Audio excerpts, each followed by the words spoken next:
Қарлығашқа тиіспе. Діни аңыздарда қарлығаш 3 пайғамбардың батасын алған делінеді. Өзін құдай санаған Намрут патша Ыбырайым пайғамбарды отқа өртеуге әмір береді. Нөкерлер орманнан 30 арба отын жинайды. Есекті арбаға жегіп айдағанда ол жығылып жатып алады екен. Сосын арбаға атты жегеді. Ол да қозғалмайды. Болмағасын түйені әкеледі. Ол шөгіп тұрмай қояды. Өгізді жекпек болғанда ол нөкерлерді сүзіп маңына жолатпайды. Кезек қашырға келгенде ол арбаны қуана тарта жөнеледі. Ыбырайым қашырға нала болады. Жау жағына өткені үшін Хақ тағала қашырды ұрпақсыз қалдырыпты. От тұтанып жауын көкке жеткенде Жебірейіл келіп: «Ей Ыбырайым, не көмек сұрайсың? Қызметіңе әзірмін» дейді. Сонда пайғамбар: «Хасби Раби жәл Алла» дейді. Мағынасы тәрбие етуші бір Алла, маған жетерлік деген сөз екен.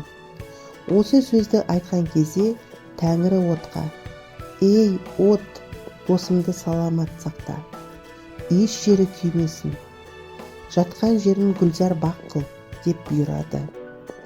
Сонда оттың іші Ыбырайым үшін салқын саябаққа айналып сала беріпті. Осы оқиға кезінде қарлығаш Құдай досына болысып қанатымен су себеді. Қарлығаштың ниетін көріп пайғамбар риза болған екен. Келесі бір аңызда қарлығаш адамзатты жыланнан құтқарады делінеді. Кеме Қазығұртқа тоқтағанда жылан Нұхқа келіп: «Кеменің тышқан тескен тесігін құйрығыммен бітедім. Сол кезде дүниедегі қаны ең тәтті мақұлықты қорегің етемін деп уәде бергенсің. Уәдеңді орында» дейді. Пайғамбар келіседі. «Бірақ ненің тәтті екенін қалай білемін» дейді. «Масаны жұмсайық, сол тауып келсін, қан соратын сол ғой» дейді жылан. Пайғамбар масаны жұмсайды. Маса бар мақұлықтың қанын сорып көреді. Ең тәтті қан адамның қаны екен. Іздегенін тауып кері қайтады. Жолда қарлығаш: «Ей Мұса, қайда асықтың?» дейді. «Ең тәтті қанды таптым, соны жыланға айтпаққа асықпын». «Иә, кімнің қаны тәтті екен?» «Адам баласының қаны тәтті екен. Маған да дәмін татқыз, байқап көрейін» деп өтінеді қарлығаш. Мақұл деп Маса тілін шығарғанда қарлығаш тілін жұлып алады. Тілінен айырылған Маса ызыңдап Нұх пен жыланға келеді. «Тәтті қан таптың ба?» дейді пайғамбар. Маса ызыңдап тұра береді. Ешкім тілін түсініп болмайды. Сол кезде қарлығаш келіп: «Маса маған кездескенде құрбақаның қаны тәтті деген. Бұл соны жеткізе алмай тұр» дейді. Жылан бір қулықтың болғанын іштей сезеді. Қарлығашқа: «Маса неге сөйлемейді? Оған не болды?» деп сұрайды. Бақа қанының тәттілігі сондай, Маса қомағайлықпен өзінің тілін жұтып қойған дейді қарлығаш. Пайғамбар уақытты созбай: «Жылан, сенің қорегің құрбақа болсын» деп дұға жасайды. Сол кезде жылан ызаланып қарлығашқа тап береді. Ол жалт береді. Құйрығы жыланның аузында кетеді. Содан бастап қарлығаштың құйрығы айыр болып қалыпты. Нұхтың дұғасы қабыл болып, жылан бақаны азық етіпті.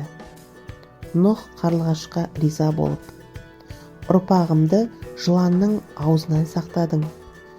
Бұдан былай көктемнің жаршысы бол.